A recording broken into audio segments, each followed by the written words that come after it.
melanjutkan materi persamaan diferensial orde 1 yang pekan lalu sudah kita pelajari. Oke, jadi di pertemuan sebelumnya kita sudah mengetahui bahwa untuk menyelesaikan persamaan diferensial biasa orde 1 itu ada 4 metode yang akan kita pelajari. Di pertemuan sebelumnya kita sudah mempelajari 2 metode, yaitu pemisahan variabel dan pemisahan variabel yang dimodifikasi, yaitu dengan mengadakan variabel y per x yang dimisalkan sebagai u.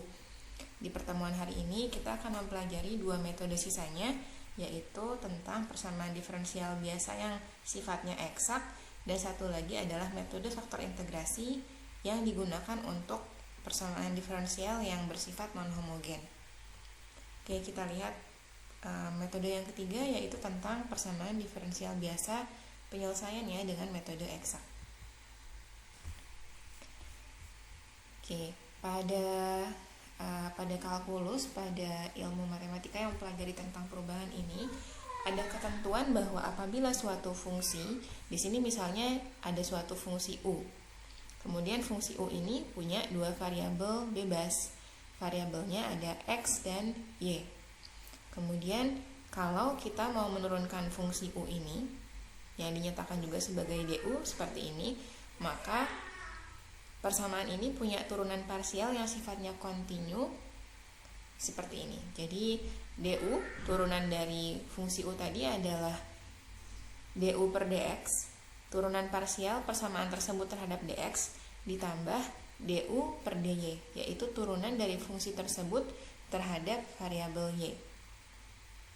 Kemudian dengan persamaan ini, kalau misalnya persamaan fungsi u x, y ini sama dengan c atau konstanta, maka turunan dari du, jadi kalau u-nya sama dengan c, konstanta, maka du-nya sama dengan 0, karena turunan dari konstanta adalah 0.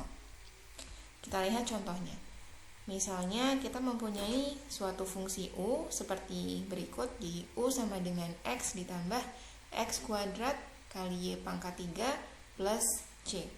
Maka turunannya adalah du sama dengan turunan dari u ini terhadap x, yang hasilnya adalah seperti ini, 1 plus 2x y pangkat 3 dx ditambah du per dy. Yang kita dapatkan hasilnya adalah sama dengan 3x kuadrat kali y kuadrat dy, sama dengan 0 karena di sini persamaan u-nya sama dengan konstanta. Kemudian kalau misalnya kita ubah bentuk ini menjadi dx per dy, jadi dx per dy atau y aksen, maka akan kita dapatkan persamaan yang seperti ini. Oke, kita lihat cara menurunkannya bertahap ya.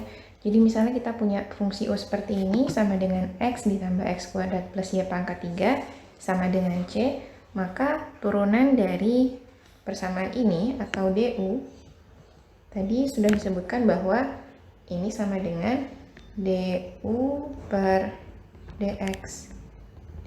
Ini apa bedanya tanda seperti ini dengan tanda seperti ini? Kalau misalnya tandanya d yang seperti ini adalah menunjukkan turunan parsial.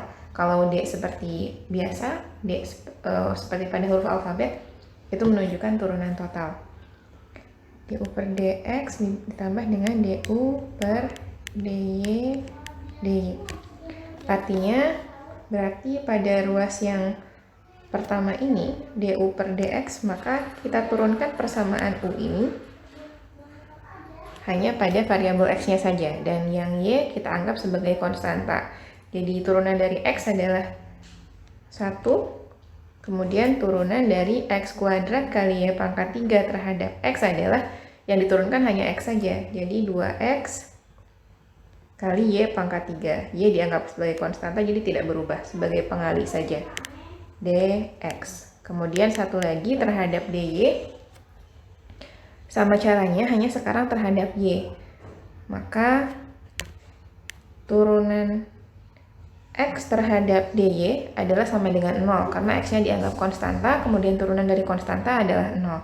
Selanjutnya, x kuadrat kali y pangkat 3, kalau diturunkan terhadap y, maka hasilnya sama dengan 3, jadi pangkat dari y-nya turun, 3 kali X kuadratnya tetap, karena dia adalah pengali konstanta, kali Y kuadrat. Jadi pangkatnya turun 1. Yang tadinya 3 menjadi 2, karena diturunkan yang ini DY.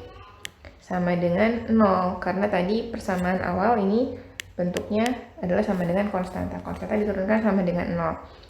Atau kalau seperti pada slide, kita ingin mengubah persamaan ini ke dalam bentuk dy per dx, tinggal diubah saja. Jadi dy per dx ini dengan cara memindahkan ruas dan seterusnya akan didapatkan sama dengan y aksen sama dengan min 1 plus 2xy pangkat 3 dibagi dengan 3x kuadrat y kuadrat. Oke, selanjutnya kita masuk ke pembahasan persamaan diferensial biasa, penyelesaiannya dengan metode eksak. Jadi misalnya tadi pada persamaan diferensial untuk U, ini kita punya komponen dx dan dy. Di sini misalkan yang dx komponennya namanya m, kemudian yang dy namanya n. Syarat dari suatu persamaan diferensial bisa diselesaikan dengan metode eksak adalah seperti ini. Jadi turunan dari M terhadap Y itu harus sama dengan turunan N terhadap X. Jadi syarat ini penting diingat untuk menyelesaikan persamaan diferensial dengan metode eksak. Kalau syarat ini tidak terpenuhi, maka tidak bisa diselesaikan dengan metode ini. Jadi kita lihat bahwa M ini adalah bagian dari persamaan diferensial yang nempelnya dengan dx. Tapi kita turunkan terhadap y. Kemudian N adalah bagian dari persamaan diferensial yang menempel dengan dy, tapi kita turunkan terhadap dx. Keduanya harus sama, baru bisa diselesaikan dengan metode eksak. Kemudian kita lihat lagi tadi bentuk dasarnya dari du yang terdiri dari X dan Y, ini adalah du per dx ditambah dengan du per dy dy. Kemudian tadi sudah kita misalkan, jadi misalnya du per dx ini kita misalkan sama dengan m, kemudian du per dy dimisalkan sebagai n. Maka kalau kita menurunkan M terhadap dy, jadi kita menurunkan d turunan terhadap y untuk bagian yang ini, du per dx, ini sama saja dengan turunan dari M terhadap y. Begitu juga dengan yang ini, kalau kita turunkan terhadap x, maka bisa juga kita tuliskan sebagai dn per dx. Oke, selanjutnya dari sini tadi sudah kita misalkan bahwa du per dx ini adalah sama dengan m yang merupakan fungsi dari X dan Y. Kemudian, kalau kita integralkan kedua ruasnya, yang kiri diintegralkan, yang kanan diintegralkan, maka kita mendapatkan integral dari du per dx adalah U, yang merupakan fungsi dari X, Y. Ini sama dengan integral M X, Y ditambah suatu konstanta. Jadi karena ini adalah integral tak tentu, maka kita menambahkan suatu konstanta yang tidak diketahui nilainya. Kemudian karena M ini merupakan bagian dari persamaan diferensial yang tadi dilihat di awal sini menempel dengan dx, maka C ini kemungkinan adalah bagian dari persamaan diferensial yang terkait dengan variabel y. Maka bisa kita tuliskan bahwa U-nya adalah sama dengan integral dari M ditambah dengan C yang tadi merupakan bagian dari N. Oke, sampai di sini kita simpan dulu. Lalu bagaimana caranya mencari nilai C? Mencari nilai C adalah kita menggunakan satu variabel lagi yang belum dipakai. Jadi kalau di sini kan yang dipakai baru M, kita masih punya variabel N. Variabel N ini tadi, oke, ini misalnya nomor 1 yang menggunakan variabel M, yang nomor 2 ini kita menggunakan variabel N. Jadi DU per DY tadi sudah kita misalkan ini adalah sama dengan N, merupakan fungsi dari X dan Y. Kemudian sementara itu U di sini sudah kita ketahui bahwa U itu sama dengan seperti ini. Jadi bagian yang ini. Maka bisa juga kita tuliskan sebagai D per DY, yang U-nya kita ganti dengan persamaan yang tadi. Integral dari M X, Y ditambah C, Y. C, Y. Ini sama dengan N X, Y. Atau bisa juga dituliskan sebagai D per DY dari integral M X, Y. Yang ini, yang C, karena dia merupakan fungsi dari Y, maka bisa juga dituliskan sebagai tambah C aksen Y. Jadi karena diturunkan terhadap Y, jadi ini menjadi C aksen. Ini sama dengan N X, Y. Jadi ada dua tahap untuk menyelesaikan persamaan diferensial dengan metode eksak. Yang pertama adalah ini. Kemudian yang kedua, yang pertama dengan menggunakan M. Yang kedua adalah dengan menggunakan variabel N.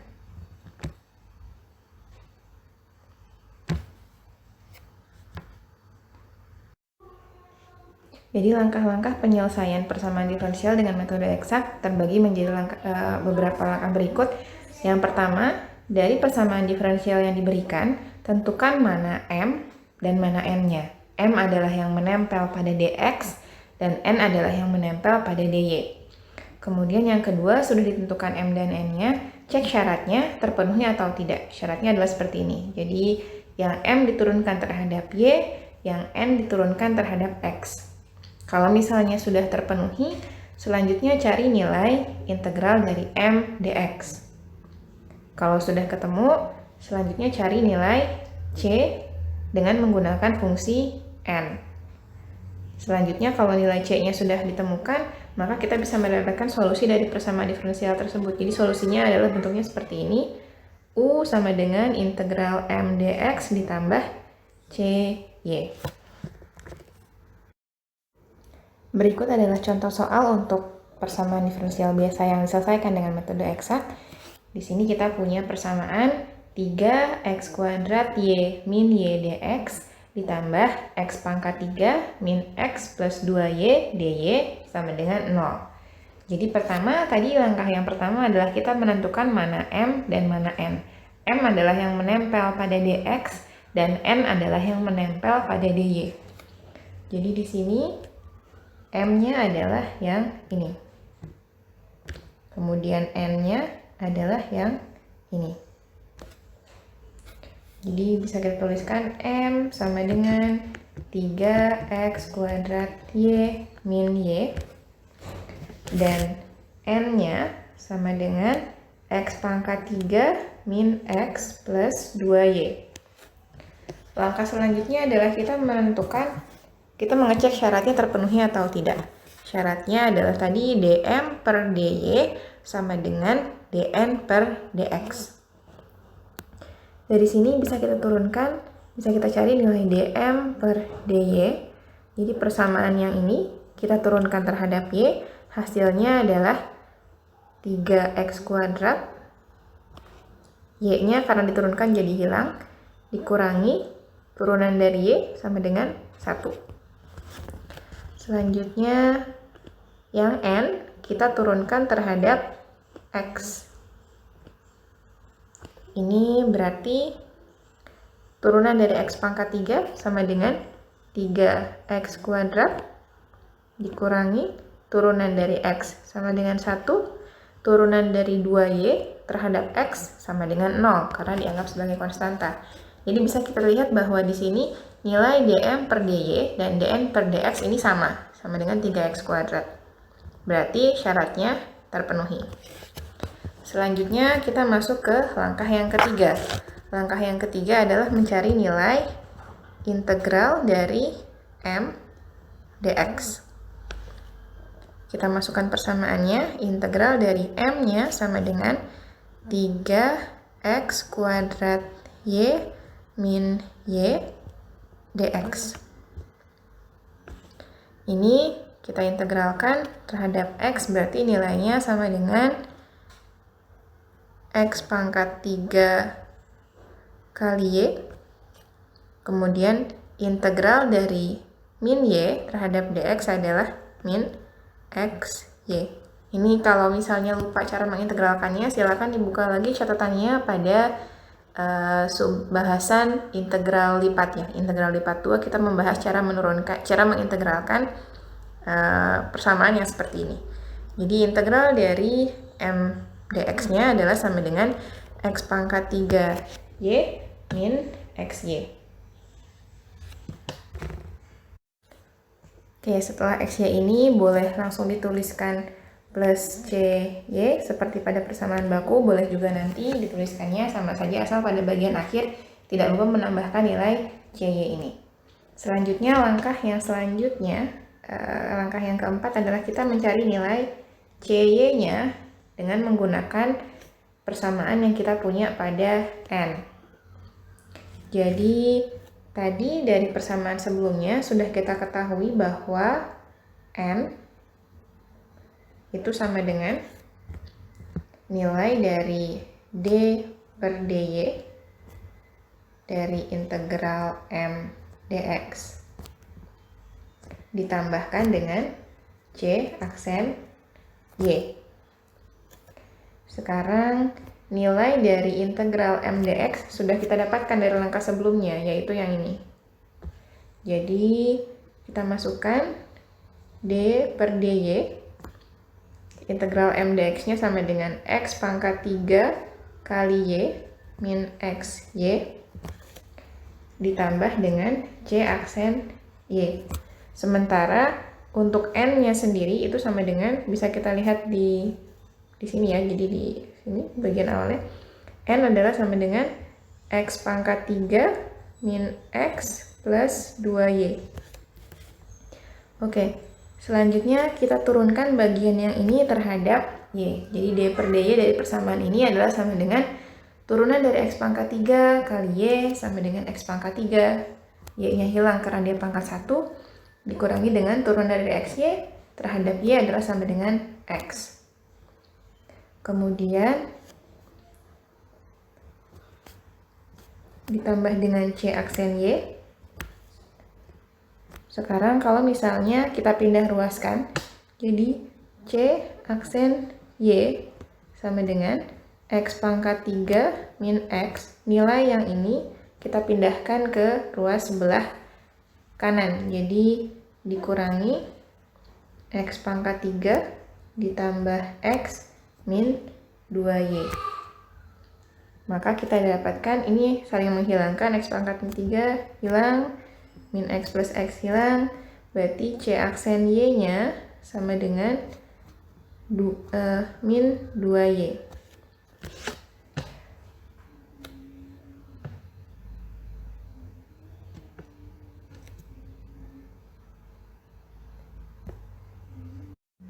Oh, ini tadi ada yang kurang ya. Jadi kalau c aksen y pindah ruas, maka di sininya ada minnya. Ini juga ada minnya, maka nilai c aksen y-nya sama dengan 2y. C aksen y itu sama saja dengan dc per dy sama dengan 2y. Jadi dc sama dengan 2y dy. Kalau kita integralkan kedua ruasnya, kita dapatkan c sama dengan integral dari 2y dy sama dengan y kuadrat. Jadi kita sudah mendapatkan nilai C, maka selanjutnya tinggal menuliskan solusi final dari persamaan ini. Tadi didapatkan yang langkah kelima bahwa solusinya adalah U sama dengan integral dari M dx ditambah C atau CY ya. Jadi ini integral M dx-nya sudah kita dapatkan sama dengan X pangkat 3Y min XY bagian yang ini. Kemudian C-nya sama dengan sudah kita dapatkan Y kuadrat. Jadi solusinya adalah seperti ini. Oke, sekarang kita lihat metode yang keempat dalam penyelesaian persamaan diferensial, yaitu metode faktor integrasi. Metode yang keempat ini bisa digunakan untuk persamaan diferensial dengan jenis persamaan non-homogen. Persamaan non-homogen sudah kita pelajari di pertemuan sebelumnya adalah persamaan diferensial yang nilai fx-nya tidak sama dengan 0. Oke, misalkan kita punya sebuah persamaan diferensial seperti ini, jadi f aksen menurunkan bahwa persamaannya persamaan turunan, itu sama dengan y aksen ditambah p kali y sama dengan q. Saya ulangi bahwa untuk penyelesaian dengan metode ini, nilai q tidak boleh sama dengan 0, yang artinya persamaannya non-homogen. Kemudian persamaan ini sulit untuk diselesaikan secara langsung, maka kita mengadakan suatu faktor bantu, yaitu namanya faktor integrasi. Kita mengalihkan persamaan ini dengan suatu variabel yang namanya U. U ini adalah faktor integrasi yang akan kita ketahui, yang akan kita cari tahu berapa sih nilainya dari U ini agar persamaannya bisa diselesaikan. Oke, jadi tadi kita punya sebuah persamaan.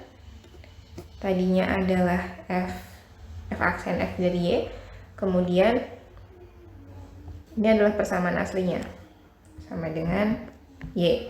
Kemudian karena tidak bisa diselesaikan, kita kalikan dengan suatu faktor pengali u, maka didapatkan f uy itu sama dengan u kali y. Sekarang kalau kita turunkan persamaan yang baru ini, f aksen dari uy ini sama dengan turunan dari perkalian dua faktor sama dengan u y aksen ditambah u aksen y. Di sisi lain, kita juga bisa mengalihkan nilai dari persamaan asli ini dengan u. Berarti selain f aksen uy ini selain sama dengan u y aksen ditambah u aksen y, ini juga sama dengan persamaan yang asli tadi, yang ini dikalikan dengan u. Jadi u y aksen ditambah u kali p kali y. Kemudian nanti ini juga akan sama dengan u dikalikan dengan q. Tapi yang bagian ini kita gunakannya nanti. Sekarang kita gunakan, lihat kedua persamaan ini, persamaan 1 misalnya, yang ini persamaan 2. Jadi karena persamaan 1 dan persamaan 2 ini sama-sama nilai dari turunan u kali y, maka bisa kita sama dengankan u y aksen ditambah u aksen y ini sama dengan u y aksen ditambah u kali p kali y. Yang ini sama, bisa kita hilangkan, kemudian y nya juga sama, maka u aksen sama dengan u dikalikan dengan p.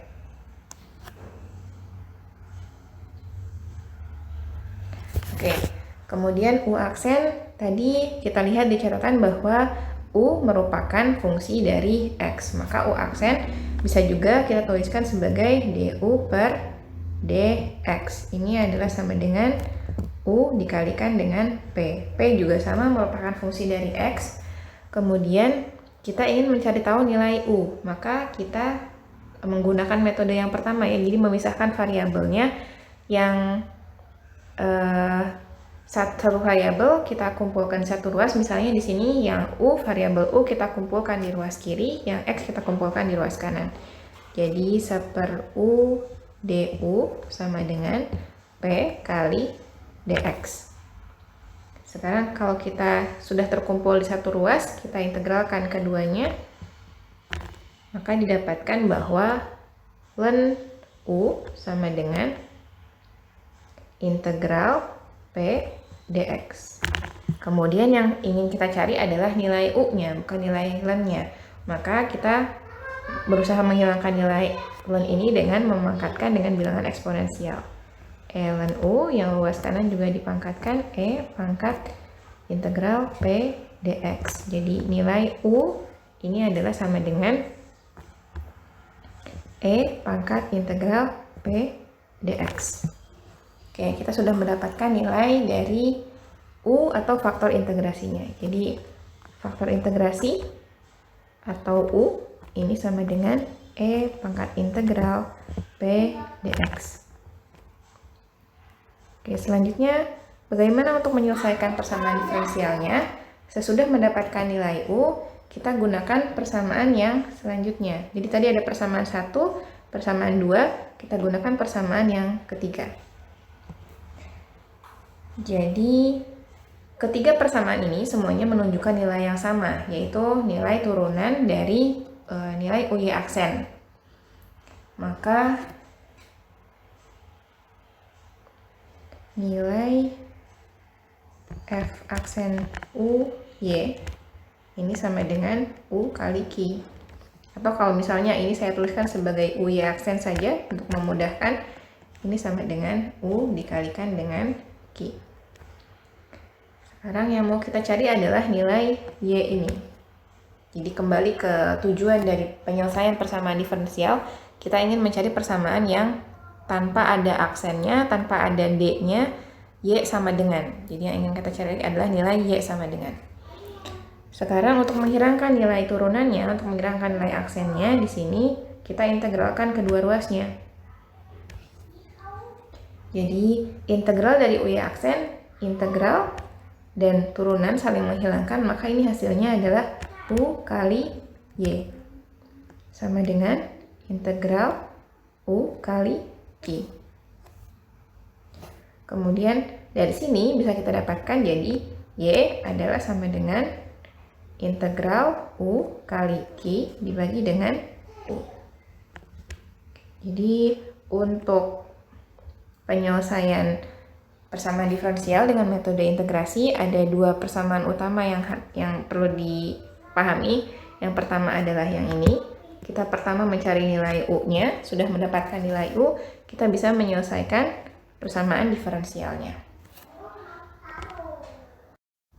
Berikut contoh soal untuk metode faktor integrasi. Jadi misalnya kita punya sebuah persamaan diferensial seperti ini, X-Y aksen min 2Y sama dengan X kuadrat. Kemudian untuk menyelesaikan persamaan diferensial dengan metode faktor integrasi ini, maka langkah pertama adalah kita menyesuaikan atau mengubah persamaan yang kita punya ke bentuk standar. Jadi bentuknya harus seperti ini. Y aksen plus PY sama dengan Q. Seperti yang ada di penjelasan sebelumnya juga. Jadi kita ubah persamaannya menjadi Y aksen. Untuk mengubah, oke, kita punya persamaan aslinya, kita tulis ulang dulu. X Y aksen min 2Y sama dengan X kuadrat. Maka kalau kita ingin mengubahnya ke bentuk standar, Y-nya tidak boleh ada pengali, kita bagi semua ruas ini, atau kita kalikan dengan 1 per X. Jadi didapatkan Y aksen min 2 per X kali Y sama dengan X. Dengan demikian bisa kita dapatkan bahwa nilai P-nya P adalah sama dengan yang di sini pengali dari Y, berarti kalau di sini sama dengan min 2 per X. Kemudian yang kedua nilai Q itu sama dengan yang ada di ruas sebelah kanan, yang ini sama dengan X. Kalau sudah mendapatkan nilai P dan Q dari bentuk standarnya, maka kita lanjutkan ke pencarian nilai dari U. Jadi tadi ada dua persamaan yang kita gunakan dalam faktor integrasi. Yang pertama adalah mencari nilai U. U ini adalah sama dengan E pangkat integral P dx. Kita masukkan nilai P-nya, E pangkat integral min 2 per X dx.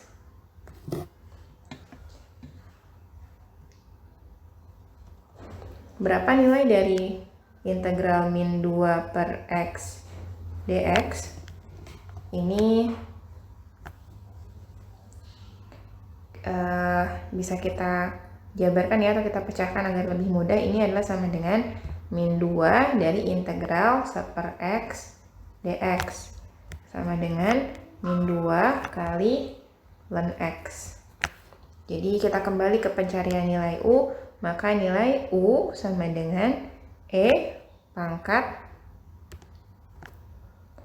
min 2 ln X, atau bisa juga saya tuliskan sebagai E pangkat ln X min ln X kuadrat. Seperti ini.